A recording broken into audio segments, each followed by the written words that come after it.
大家好，欢迎回到任我行天下。今天我们还是继续咱们的南艺旅程，一起来看看大名鼎鼎的度假胜地卡普里岛。卡普里岛在那不勒斯湾南端，和阿马尔菲海岸隔海相望，离索伦托也只有20分钟的轮渡。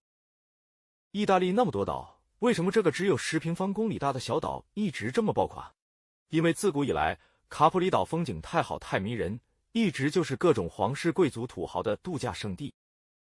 当年罗马帝国开国皇帝奥古斯都屋大维第一次到这里就挪不动腿，就在岛上大兴土木，盖了各种行宫、神庙和花园。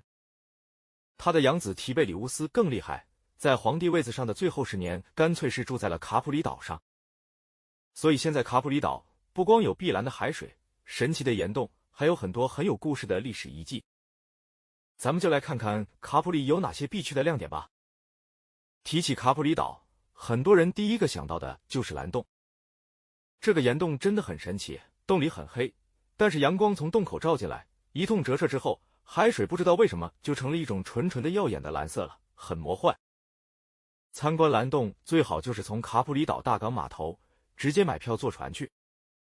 蓝洞的洞口很小，进洞是要换小船的，旺季的时候要排队，但还是值得等的。在里面有的船老大还会高歌一曲，让你听听岩壁的自然混响效果。不过去蓝洞要做好心理准备，天气不好或者水位太高是不让进的。打卡完蓝洞，回到码头，您可以坐那个小火车上山去卡普里镇，因为小镇在山上。卡普里岛上就2个镇子，卡普里和阿纳卡普里。卡普里小镇更热闹一些，最重要的地标是翁贝托仪式广场，卡普里岛的核心区，可以好好逛逛，也有风景看。从广场往南走10分钟不到，就是奥古斯都花园，很漂亮精致的一座花园。其实奥古斯都花园原名叫克鲁伯花园，没错，就是那个大名鼎鼎的德国克鲁伯兵工厂的克鲁伯家族。这里不光有花花草草，还可以俯瞰卡普里岛的地标法拉利奥尼岩。这3块海里长出来的大石头，也是岛上最著名的景点之一。花园的观景台上还能看到著名的克鲁伯路，100多年前修的一条小道，专门为克鲁伯家族的人从小码头上来用的。弯弯曲曲的小路从海边蜿蜒上山，和碧蓝的海水拌在一起，很有意思的画面。卡普里镇上还有个奢侈品一条街，各种大牌分店，彰显小岛贵族气质，喜欢买的同学可以看一下。如果时间够的话，可以从卡普里镇走去朱庇特别墅，就是当年提贝里乌斯皇帝住在卡普里岛的宫殿。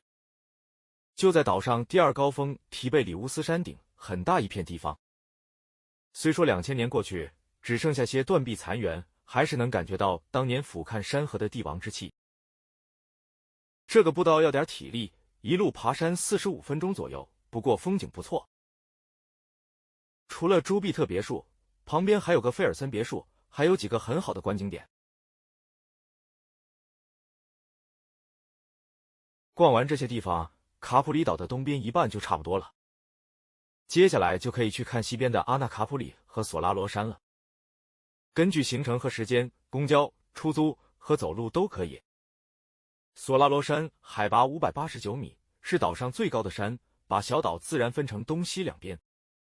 当地人把索拉罗山叫捕云山，因为早上山间经常有浓雾缭绕，仙气十足。推荐大家从阿纳卡普里镇子坐缆车上去，省时省力。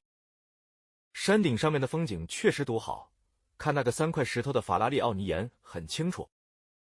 天气好的话，往东看，卡普里小镇、阿马尔菲海岸的索伦托半岛就在眼前。往北看是那不勒斯湾，天气好的时候可以看见伊斯基亚岛、那不勒斯城和维苏威火山。山顶还有个奥古斯都皇帝的雕像，可以打卡一下。玩累了，还可以在山顶的咖啡馆买杯咖啡，看着风景歇一下。因为缆车下午5点就不开了，所以在山顶看夕阳比较难。不过在镇子西南端有个观景台，可以看很美的夕阳。阿纳卡普里镇还有个景点圣弥额尔别墅，是100年前一位瑞典作家建的。100多年的地中海风情的花园别墅，很漂亮，很有品味，就不用多说了。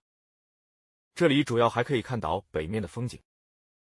从别墅花园可以看到卡普里镇、大港、索伦托半岛和维苏威火山。圣米俄尔别墅还是腓尼基阶梯的西边的起点。这个石头阶梯的小路据说是古希腊人建的，当年没有公路的时候，只能走这条路去阿纳卡普里镇。因为往东走是下坡，所以建议大家在阿纳卡普里逛完之后走这条路，大概半个小时到卡普里镇，一路还有风景看。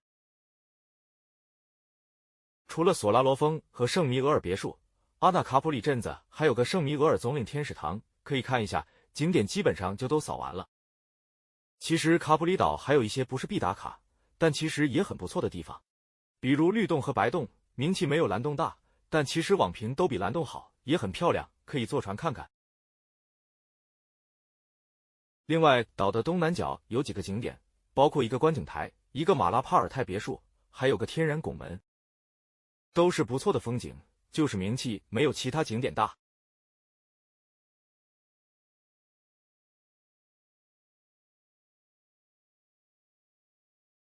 可以从卡普里镇出发，悠闲的走一圈，1-2个小时逛完。至于海滩嘛，在大港旁边有一个也挺不错，如果有时间可以顺便玩一下。去卡普里岛玩和阿马尔菲海岸差不多，也是春秋季最好。夏天人太多太热，冬季很多商店和景点不开。如果时间充裕的话，建议您在卡普里岛上住一晚，玩2天，从容一些，也可以感觉一下古罗马皇帝度假胜地夜晚的宁静与清晨的阳光。如果只有1天时间，也是 OK 的。早上第一班轮渡上岛，晚上再返回索伦托或那不勒斯，挑岛上最精华的景点看一下打卡，但就是有点特种兵旅游的感觉。去卡普里岛一般都是从那不勒斯或者索伦托坐轮渡，到了大港以后，公交、小轮渡、登山小火车或者2条腿走到各个景点。岛上也有出租车，稍贵一点，不过是这种敞篷的半大车子，也可以体验一下。卡普里岛上的美食和南意其他地方差不太多，海鲜、披萨、意面都好吃得紧。一定要说特色的话，柠檬意面可以尝尝，清新爽口，回味无穷。还有一种卡普里巧克力蛋糕，巧克力加杏仁做的，不用面粉，也挺特别的。卡普里岛的酒店一般都在卡普里镇、阿纳卡普里镇和大港附近，整个岛都不便宜，卡普里镇更土豪一些，阿纳卡普里更安静些。大港附近就是交通方便。要注意的是，卡普里岛太热门，旺季6月到9月要提前多一些订酒店。卡普里岛是一个集自然美景、岁月古迹和时尚生活于一体的好地方。希望这个视频对您的行程规划有帮助。多谢大家观看，喜欢的话别忘了订阅、点赞、评论和转发。